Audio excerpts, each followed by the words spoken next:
welcome to a very special edition of the Geeks Who Like Sports Leaderboard interviews. As always, I am Ray Carso in beautiful Los Angeles, California. Joined by my best friend in the entire world over in Philadelphia, Pennsylvania, Lee Elias. And of course, we have two very special guests today. They are the co-founders. Not the cow founders, the co-founders of Premium Edition Games, which of course is a brand new physical game maker for the Nintendo Switch. Their first game is coming out later this year. Pre-orders are available now for the next couple of weeks for Super Blood Hockey. If you guys haven't played this yet, it is an amazing game. It is a fun throwback to the Blades of Steel, early arcade style of hockey games. It's a lot of fun. I've played it, and these guys here, Jeffrey Wittenhagen and Jonathan Polan, the co-founders of Premium Edition Games, making the physical edition. Guys, welcome to the show. Thanks for having us. Hey. And in the words of Star Wars, you've come to the right place. We might be the cow founders. You can be the cow founder. You just got to be careful. Like with Animal Crossing out and everything, you never know how far that can go. You start new Animal Crossing, we've got Destroy All Humans just got remade. Lots of cows in that game. So, you know. Now, guys, my wife a lot of hours and a lot of hours to Animal Crossing. So this is off to a great start. Cow founders and everything. Super Blood. Awesome. First off, I have to mention both you guys have, if you're watching the video, if you're listening to the podcast, you can't see it, but if you're watching the video, you guys have an amazing collection of games for the Switch behind both of you. How is that when you become like a physical edition publisher for Switch games? Does Nintendo just give you all those games, or those are your personal collections? How did you acquire? Yeah, I know. Considering this is our first release, I hope they wouldn't just throw out an entire Switch collection to JP. I'm more of a specialized, like, pick and choose, but I love all the eras of the Nintendo Switch. And I mean, I'm literally displaying, like, from top here up. I do rental display forward, so I can look at the artwork too. Nice, very cool. And JP, you have a literal library, my friend. That is impressive. That is unbelievable. Yeah. Yeah, I never intended to go for a full set, which is what you see behind me, although there are shelves off camera with like collector editions and big box editions. But when I started, I always say, like, I never meant to go for a full set. I honestly thought the Switch would be like the Wii U. There'd be like 200 games over 7 years, 5 years, and I'd be good to go. And then before I knew it, like, no joke, it's probably close to, give or take, like around 1,000 now. Wow. Across all regions, variant covers, collector edition. So yeah, somehow I just woke up one day and I saw all these red cases behind me. Some people might mistake you for being in a GameStop, but the truth is GameStop doesn't even have that many games anymore. Yeah, no, they don't. That's how I know it's real. Pops in there. You need more pop figures. Yeah. Are you sure you don't want a pop figure? You never go full Switch, baby. There's always a rule. So now let's get into Premium Edition Games. I want to know why you guys founded it, why you guys wanted to make Switch exclusive games, because there's also, obviously there's Limited Run, there's I Am 8-Bit, there's other folks in the space. What are you guys trying to do that's different, and why did you guys want to co-found Premium Edition Games? Tell us the story. Yeah.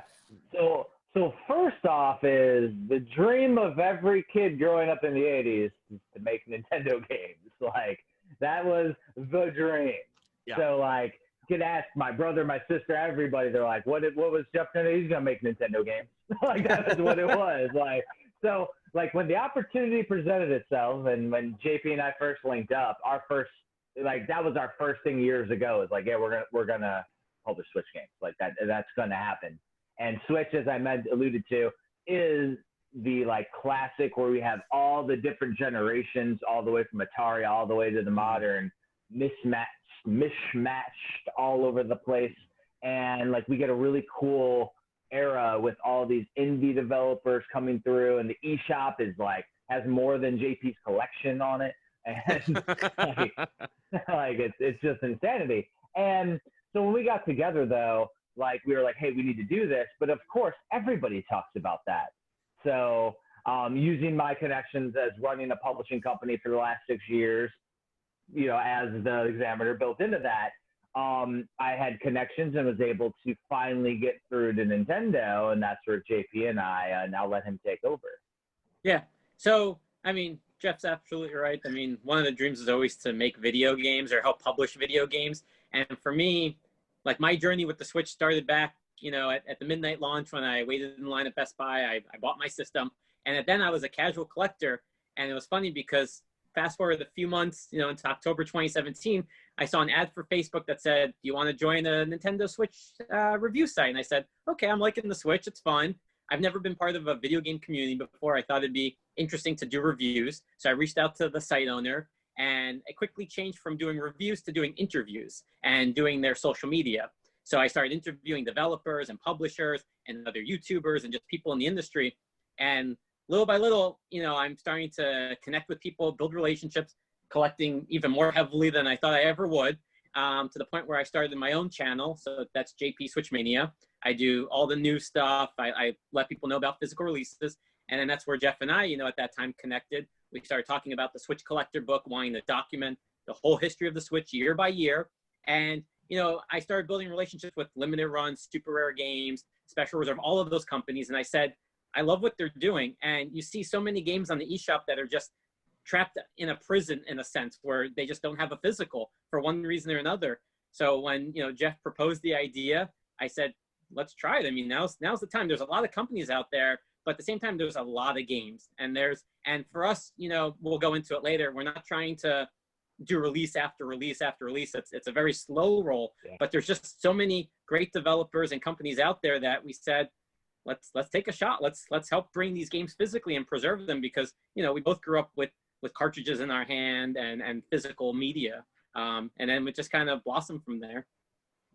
And I mean, we're doing it a bit differently, as that was part of the nexus of the question.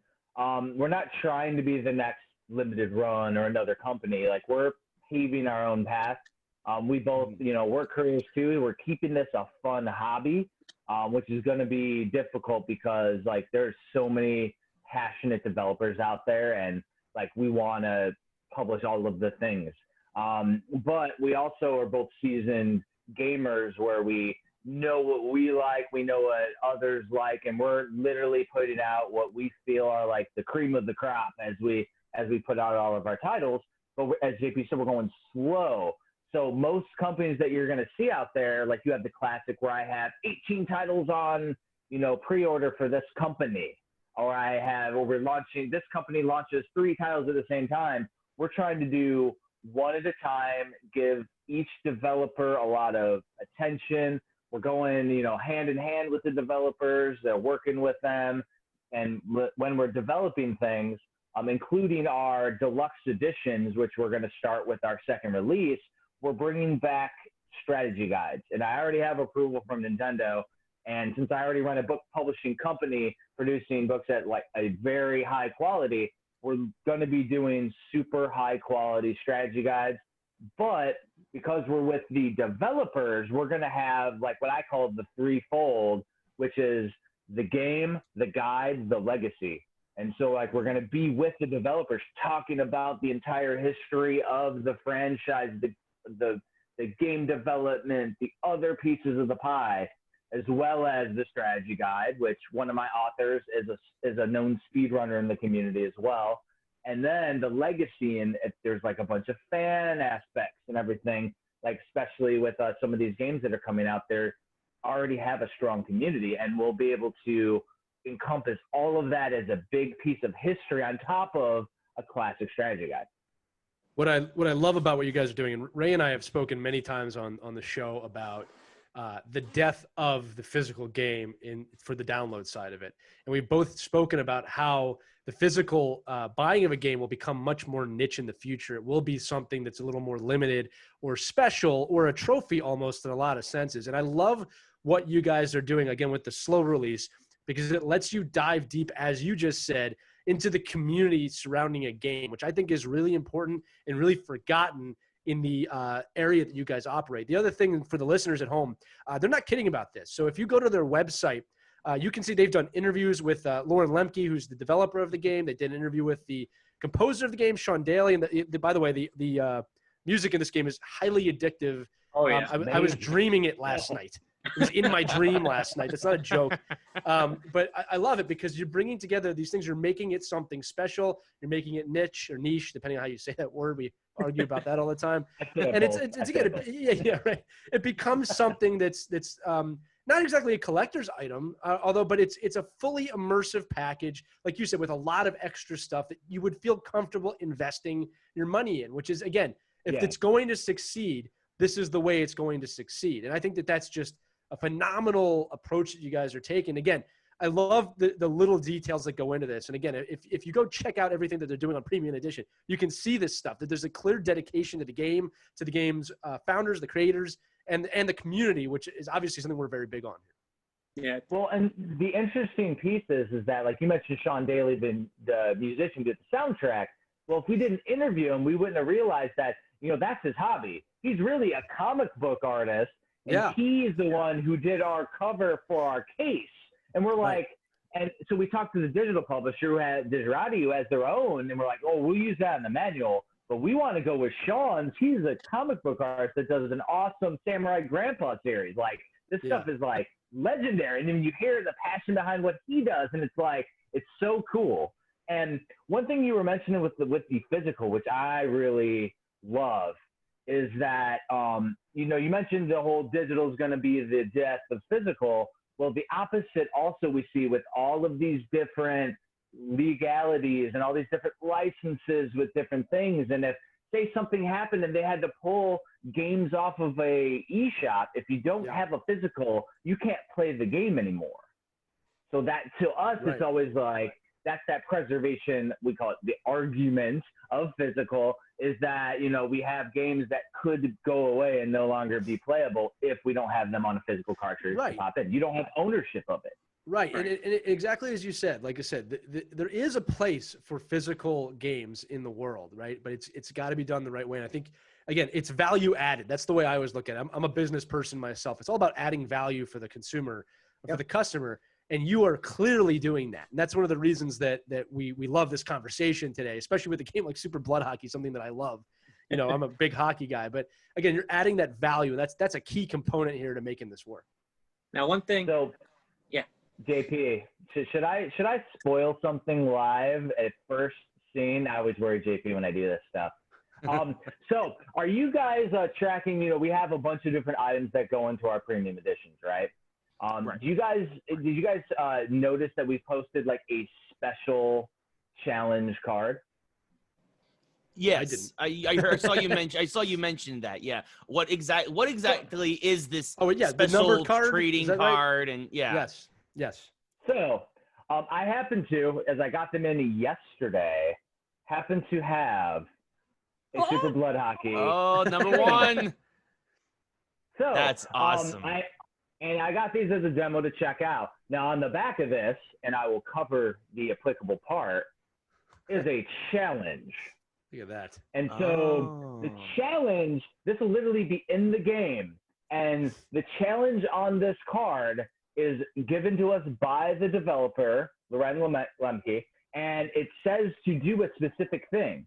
Now, when you do the specific thing for the challenge in the game, which is pretty hilarious, by the way, there's instructions on how to earn something.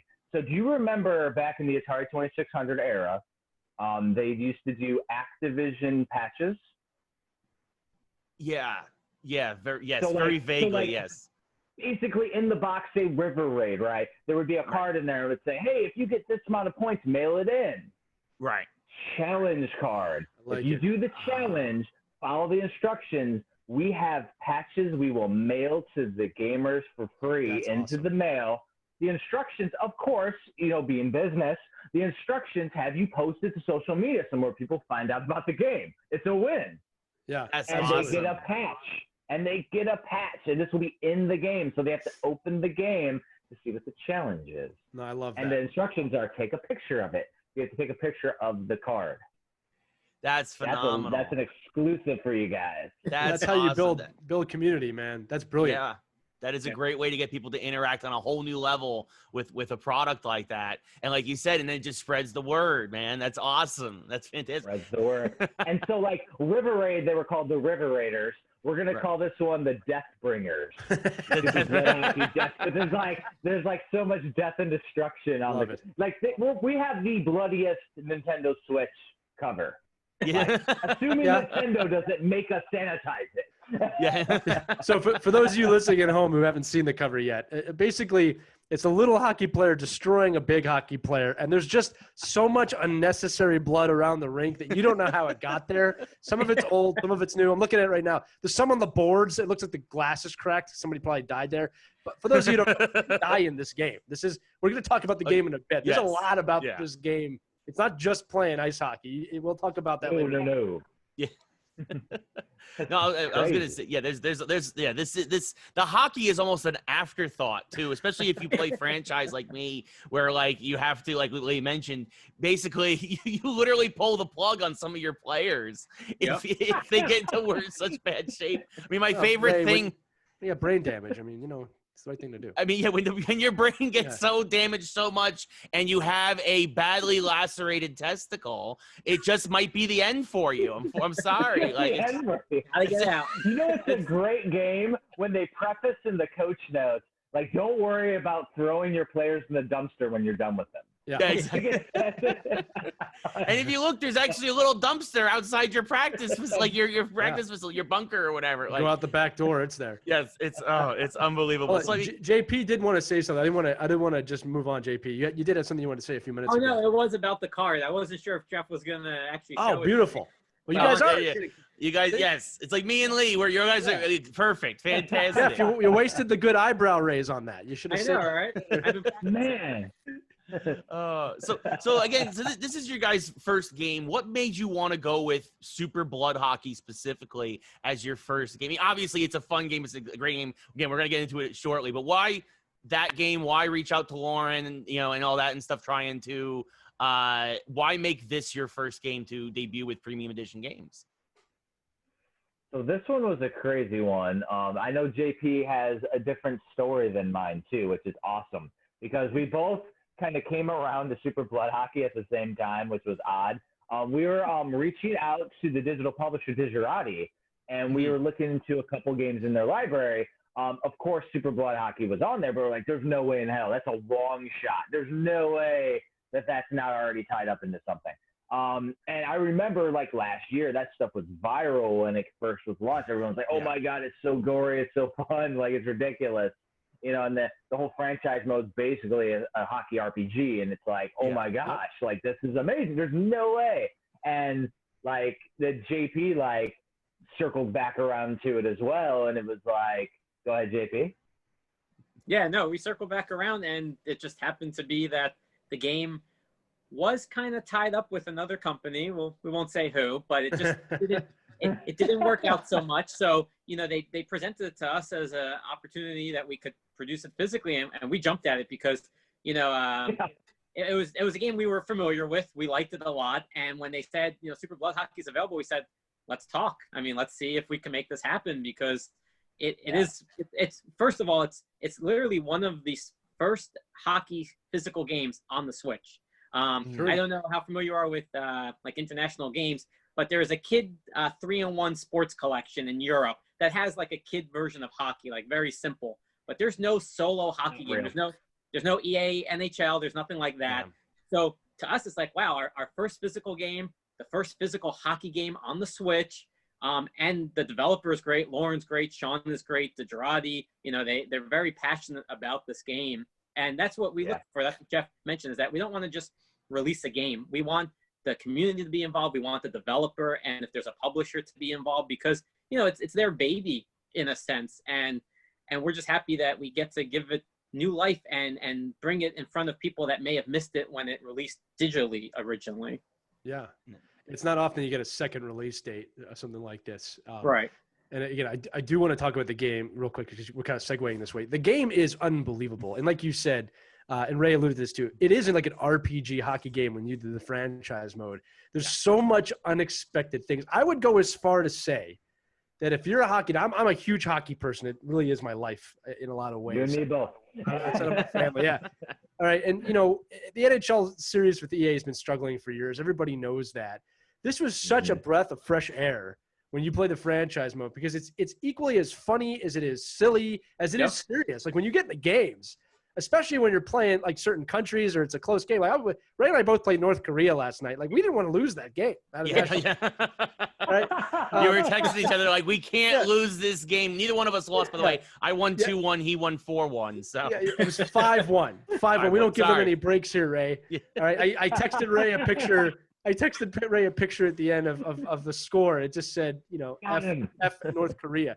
But anyway, the point is like just to give you guys an idea at home, I'm just going to tease the very start of the franchise mode because I really don't want to give too much away. But the game starts out, you're starting a team, you got to create a team, you don't have enough money to make the team. So naturally, in true Super Blood hockey fashion, they just decide to take one of your organs. They cut you open, they take your organ. Kidney. Yeah, they take it, and then they tell you, you get to watch this happen in 8-bit digital glory.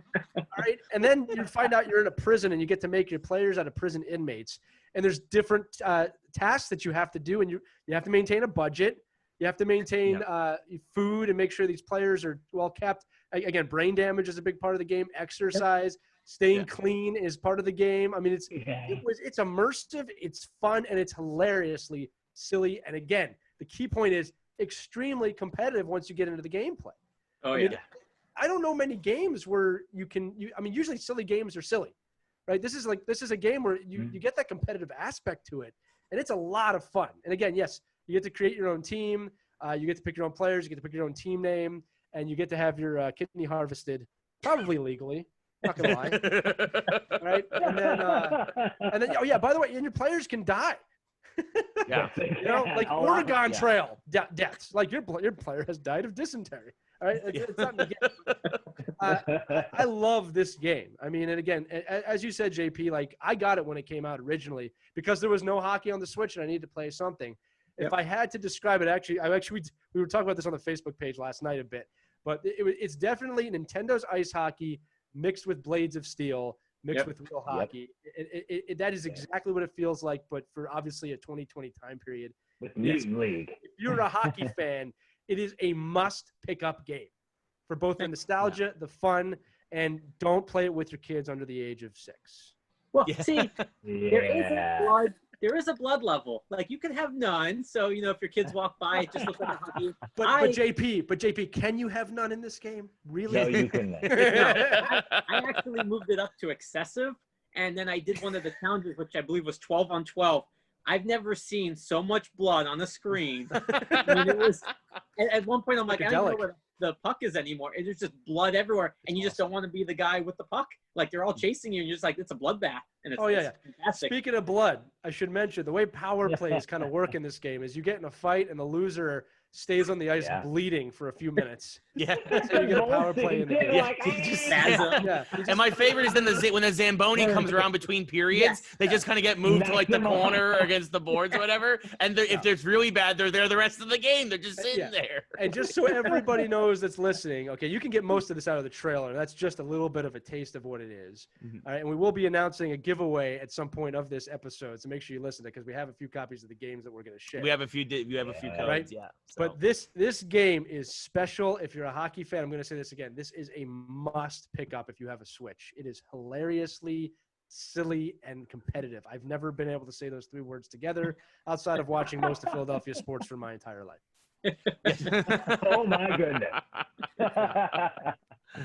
One thing I'll say though is that when you do practice, which I highly recommend when you start the game, everybody does practice because it's quick, it's funny, and it really gets you familiar.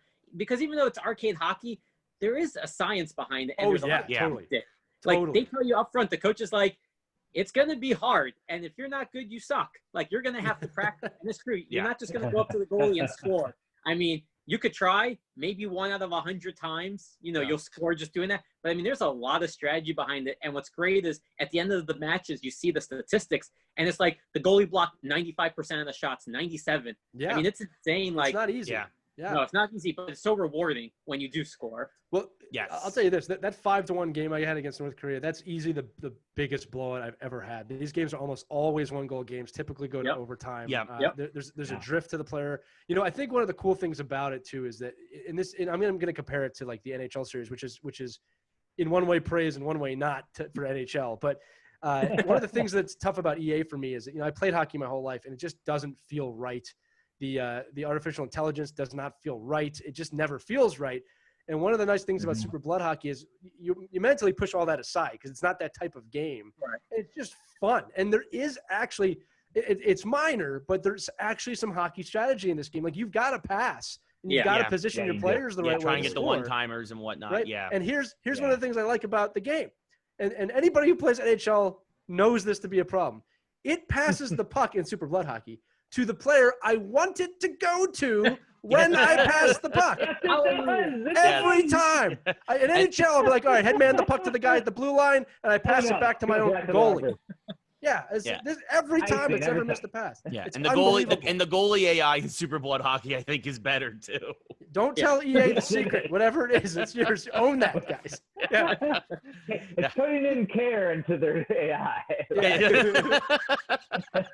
Wait, so you want them to receive the puck? Yes. Interesting. Fascinating. You want to actually go to the person you want to go to. Spock, fascinating, Captain. Oh, man. Another fun thing about the game, and something that me and Lee were talking back and forth, is as we built our team, is the team names. Brilliant. Yep. And we wanted to get some of your guys. We have some of our favorites, and we want to know if you guys had any favorites of yours offhand, or you just wanted to hear some of ours, because these are these are terrific. Lee, do you want to go first? Do you want me? So we're gonna give you our lineups, right, Ray? And you guys tell us whose team's better. That's how it's gonna be. Oh, okay. There we go. There we go. I like that. I'll go first if you want. My team is based out of the United States. Yeah. My team name is The Grind. I chose The Grind because Ray and I both believe that the Seattle hockey team should have called it the Seattle Grind. They went with Kraken instead, which is just as good, but Grind. All right, and my inmates, because it says it on my roster, I'm looking at my inmates. This is my team. Starting center, number 15, Robbie Peppers. Followed by my left wing, number 23, Huxley Ravioli. Right? Now my two defensemen, number 63, Kelly Nuts. Followed by number 57, Riley Oatmeal. And backstopping the team, a rookie goaltender with a rating of 32 as a rookie, is number 74, Corey Yogurt. Yogurt with the save. 3-0 on the season so far. That is the USA inmate population grind. All right, so you go through broadcasting. Yeah. I didn't learn that at Montclair, buddy. I just know how to do that one. I feel like here's the thing. Here's the thing. Raise, if you think that one's good, you're about to hear it from the master. That's the problem. I pale in comparison. I do the color commentary. Yeah. So I feel like we should have like Sirius playing in the background or something, like the Chicago Bulls. Let me help you out. I'm back in the 90s. Ray, buy me about 10 seconds and I'll get that going for you. Yeah, okay. Get some Bulls lineup music here going. Luckily for you, I know how to spell Sirius by the Alan Parsons Project. So as I tiptoe around, so one thing I've noticed too is you mentioned a lot of times about the hockey fans are going to love this game. Well, I have never seen so many people that were like, hey, I absolutely do not like sports games in this game. I can't put this game down. Like, seriously, like I've had a lot of people because, a lot of video game collectors, they're playing all the different genres. They gravitate away from sports games. And this is your non-traditional sports title. This is like your Mutant League hockey or another type of game like your NHL Hits, where it's overly action based. Like you're encouraged to destroy the other players in order to get ahead. Like, Jeff, the way you gotta do that is with people that don't play sports games, you gotta come at it like this, like, hey, you ever played Chrono Trigger? No? You ever played Link's Awakening? Yes, it's just like that, but there's a game in the middle. Mario? Yeah, Mario. I love Chrono Trigger. That's the game. It's just like Chrono Trigger. It's just a hockey stick instead of a sword. Yeah, exactly. Do you travel in time? I mean, yeah, people die. Okay, Ray, I got you ready. Are you ready? Okay. No, real quick. I also want to just put on Jeffrey's point though. He's right. As I used to do reviews for Electronic Gaming Monthly, I used to do all the sports games and for Madden and all that. And it's the truth is that for gamers, it's sports gamers and then everyone else, and you rarely get that crossover. Yeah. And so it was really not. It was really interesting to see. But all right, Lee. All right, I'm ready. I'm all warmed up here. You never see some of these limited companies taking on sports titles either, which I think is odd because we're going to go after what we are passionate about. So it doesn't matter what genre. Like if it's a great game, it's a great game. Yeah, Yeah. absolutely. And now. Okay. But before Ray goes, my lineup again, just so people can compare at home. Robbie Peppers, Huxley Ravioli, Kelly Nuts, Riley Oatmeal, and Corey Yogurt versus live from Los Angeles. Here we go, Ray. Yes. Starting for the Razor Blades, number 90 at center, Jesse Pudding. At left wing, out of New York City, Kenny Oregano. At right wing, number 85. He's had a few too many of these for sure, but we still love him. Corey Donut.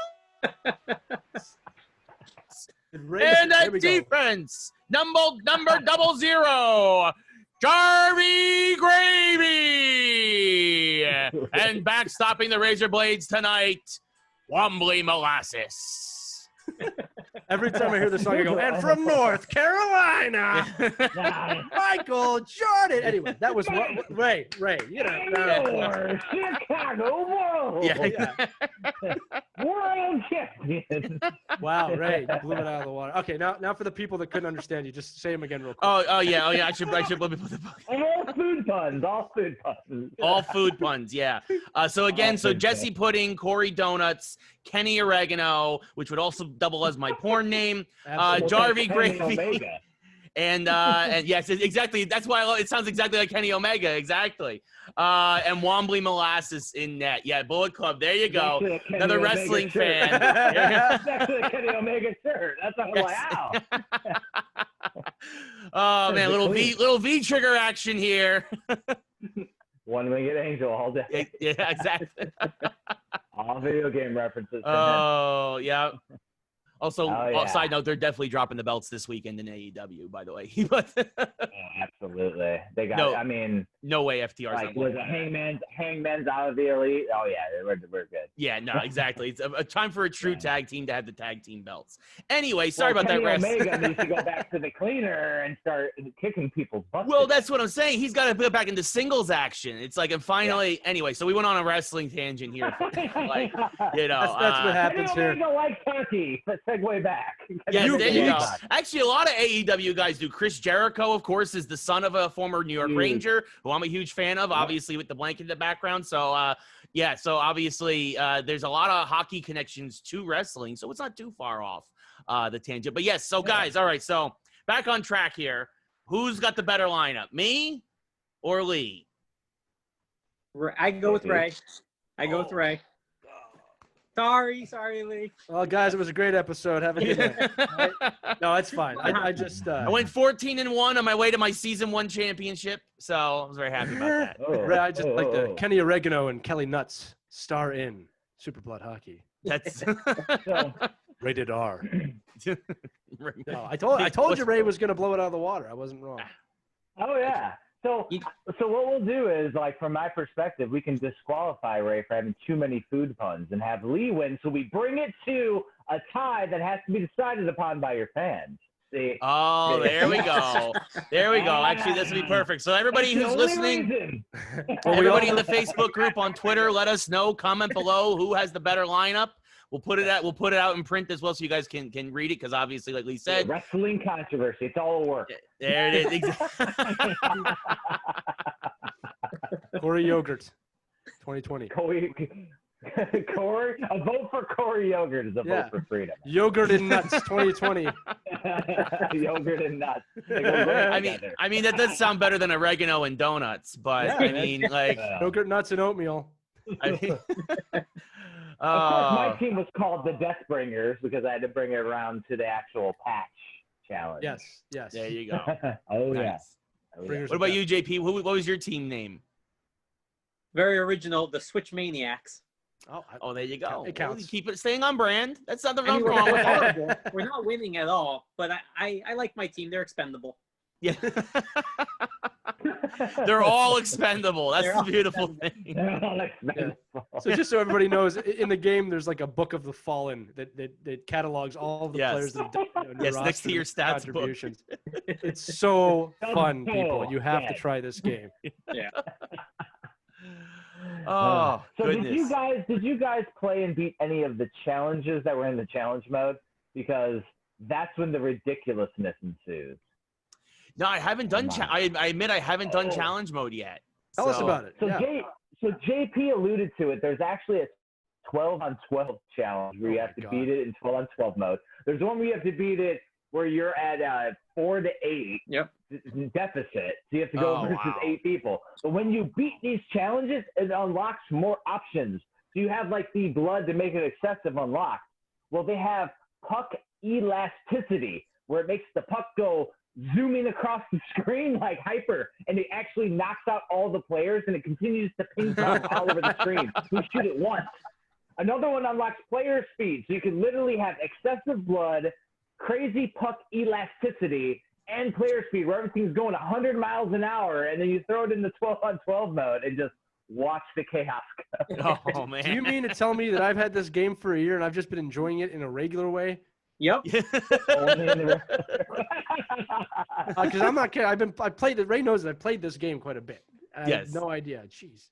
Yeah. So much to this game. Corey Yogurt's gonna get in there, man.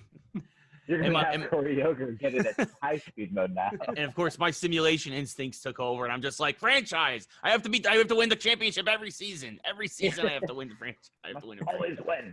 Yeah. Yeah, But I can just imagine. The thing with franchises, you have to budget yourself. So if you run out of budget, you get in trouble. I was literally, within the last week, I was like $2 from breaking my budget. And I was like, oh, no. And I luckily won my game. Otherwise, I would have been bankrupt as hell. And then the rent comes at the end of the year, at the end of the month, and it's just like, and it just takes half of a chunk of it away or whatever, and it's just like, it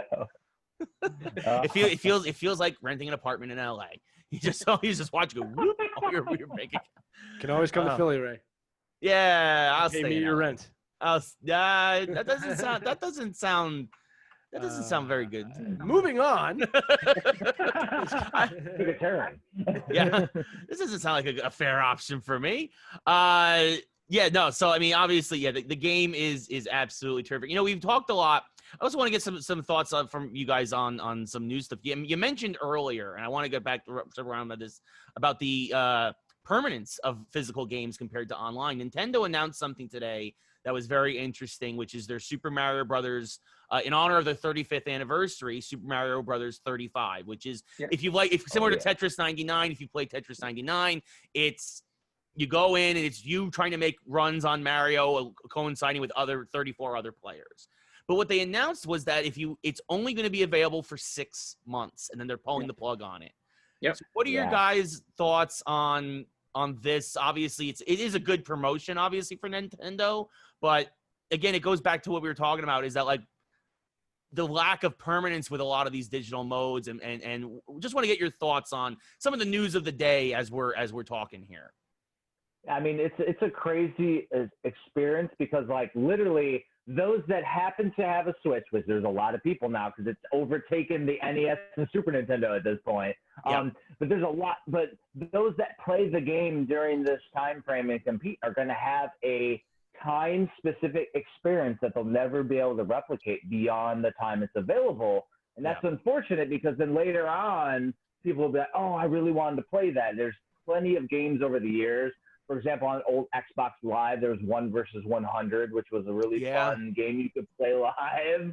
And there's like so many cool competitions. And maybe Nintendo's just trying to, do like an NWC type thing.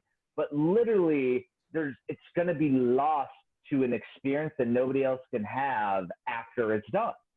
Yeah. JP? Yeah, I completely agree. I mean, it's going to be fun, and it's probably going to build a lot of hype. You're going to see a lot of competitions going on, a lot of the YouTubers and Twitch streaming. I mean, this is going to be a very popular game to be playing. But just as Jeff said, once March 2021 comes and goes, that's potentially it. And all we're going to have are videos of what it was. And that's the archive of it. And it's a shame. I mean, that's something that could honestly be going on for a long time. I mean, you look at Super Mario Maker 2 and the level creations that people do. I mean, that game will go on indefinitely. And the same thing here. I mean, there's going to be always new players that are just getting the Switch. It's a new way to play Mario, but you're only going to have such a small window to enjoy it. And that is a shame. It could be just a promotional thing for the 35th anniversary, but it sounds like it's going to be a solid game regardless. And it's a Yeah. shame that you're only going to have, this finite amount of time to actually enjoy it. Well, and that's something I think that it harkens back to, which is why we appreciate what you guys are doing, is that something that has been really big in recent years. I know a lot of us older gamers have been trying, is video game preservation, right? We have the Video Game Hall of Fame, and we have a lot of other things, but it's getting harder and harder to celebrate a lot of these older games, because obviously to keep them running, up and running and whatnot's harder and harder. And so, but now we're at a point where it seems like we're just kind of throwing away games altogether just for this, because we can.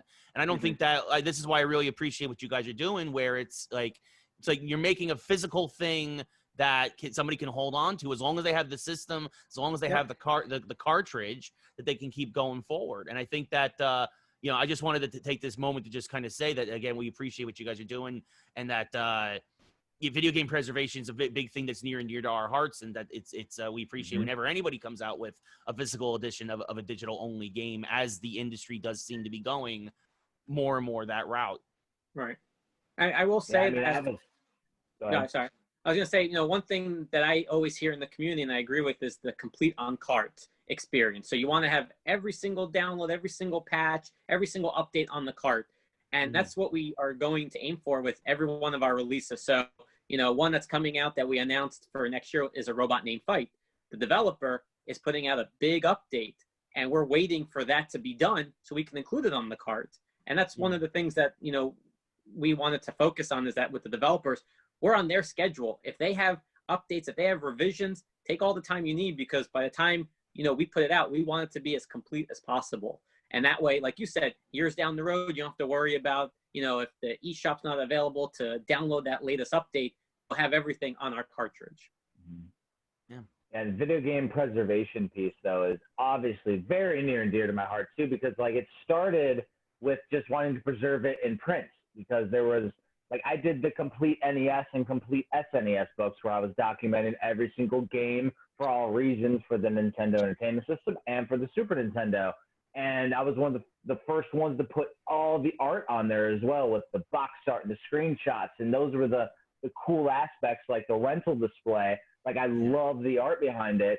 And a logical progression for me was then interviewing those that did the art and adding all those pieces to it. So it's something that I enjoyed doing. I've always done it as a hobby for fun, never doing it as a job. None of this has ever worked. And we're continuing that with Premium Edition games. And that's why when you were mentioning with the website, we have all the developer pieces. That's a logical progression for what I've been doing for the past 6 years, releasing physical print books. And I've done some NES aftermarket releases on Nintendo cartridges, playable. And it's just a logical progression just to do this now for modern games and capturing those stories before they become obsolete. Another wrestling pun for you there. Yeah. You should also mention on your website, you also have the, not a podcast, but a playcast. Yes. I noticed you had a few episodes on there as well. You guys want to tell us a little bit about that?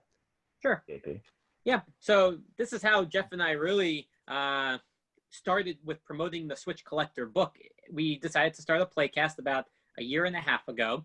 And initially it was just us two. So we would pick a game for that week. We'd both play it. We'd spend a good chunk of time reviewing the game, talking about the aspects, what we liked, what we didn't, if we'd recommend it. We also talked about upcoming and new releases for the Switch, any new news during that week, and then, just BSing around about, us. And then eventually you have to tell them the real reason why we started it. It's because he doesn't open his games and play them. He has to open his games. He has so many. You need to play your games, Jake. The truth comes out now. Like the seal on the game. Wait, how much saran wrap is behind you right now, man? No. You could probably float. The funny thing is I'm not a sealed collector. I play the games as I open them up, but I tend to play 1 or 2 games at a time. And unfortunately, there's 20 games coming out each week. So I just can't get to them all. So Jeff makes me have to open at least one a week. So it sounds like you two were just having these conversations anyway, and you thought it would be a good idea to put together a podcast. It's an interesting origin story. I don't know where I've heard that one before. It's very familiar. All great podcasts are. Yeah. We're pioneers, what can I say? I'll never forget the day I was like, well, what should we call our podcast? Well, just Geeks Who Like Sports. Yep. There it is. Kind kind of in the name, you kind of know what you're getting as soon as you start playing the episode. So exactly. Yeah. I do want to give a shout out though. We have a third member, part of the premium edition, and also on Switch Mania Playcast with Barry. So Barry, if you're in Discord, that's who you're normally talking to, is Barry. He also does the interviews for premium edition. So he joined us about at the year mark, I would say. I had to take a short break, so he jumped in initially just as a guest, and then when I came back, it was a great fit. So all three of us now do a weekly play pass together. So wait, there's someone on your video game team named Barry who's not here right now. So I have to say, Barry, where's Barry? Reference for those of you who might not have known. It was cut from the original game, but I had to do it. Look, listen, I've never been a joke like that before. yes. Now Barry completely did not get the North Korea pun today when we pushed out a press release announcing our big announcement today. He didn't get besides for North Korea, you both just said, screw North Korea based on this game. They're so hard to play versus. Barry didn't get the pun at all. They are he hard didn't get to the play. pun. He just sends me a text and he's like, hey, Barry complained about the North Korea thing. He thought it might be insensitive. He's like, no, you haven't played the game far enough. They're horrible. They are the worst. They are the hardest to brawl against. Yeah. The only reason why I beat them only 2-1 was because I took out 2 of my guys got hurt that game. I was down 4-2 most of the game, and then honestly, I admitted the last 30 seconds I just skated in circles because I'm just getting away from them. I just gotta hold on for the W. I don't care. I'm not shooting. I just went for the kill right away. I just started hurting them before they could hurt me. I had the heads up. Violence is appreciated. Yeah, that's in the name of the game. Super. Yeah, I don't know if you know, but Jeff did say that we made a big announcement today. One that we've been working on, I would say, since we launched, really. We formed a partnership with a Canadian retailer and distributor, Video Games Plus. They're going to be handling our international shipping. Because Canadian, they might like hockey in Canada. Well, we have a nice Canadian audience that's going to see this episode. I can guarantee you that. So that'll be good too. So as JP alluded to, though, upon launch, shipping from the U.S. is ridiculous for a physical company. It's like $15, $16, whatever, almost as much as half the game. And people are like, man, we want to support you, but we can't afford to because the shipping is just insane. So the partnership allows them, they do a good shipping deal where it's literally the same, $5 to $6 that it costs domestic. It costs to ship internationally for them. Wow. So literally all international sales now are not on our site, right in our partner Video Games Plus. And so now people are able to get the game worldwide under $6 ship. It's amazing. Well, and as of today, 6 of the 7 Canadian teams desperately need something to do. So this is great news for them. Yeah. Absolutely. Get your skills up, guys. Coming for the desperate. Coming for the yogurt. The Toronto Maple Leafs could learn something from this game. I'm just saying it. Yeah. All right. The Maple Leafs might be a little soft when it comes to hockey. So it's either that or they're making decisions based off the game. It's one or the other. John Tavares, it's time to pull the plug on you, buddy. We're sorry. You stubbed your toe. Go on. Done. To the dumpster. Yeah, it's going to cost $20 a day to keep you on life support. We're sorry. You're afford that. That's it. Take them Send out me back to Long Island. They're not in Long Island anymore. They're in Belmont. What's that? That's a whole nother story for a whole nother time. Oh man, but guys, I just want to say thank you again so much for coming on. I want to make sure so when this is airing, you have a couple more weeks, folks, to pre-order Super Blood Hockey, the physical edition from Premium Edition Games. It's $39.95 plus shipping and handling up until September 22nd, 11:59 p.m. Eastern time. So if you're in the West Coast like me, that's 8:59 p.m. Pacific time. So you guys got a couple more weeks. Go to Premium Edition Games. It's premiumeditiongames.com, right? Yes, premiumeditiongames.com.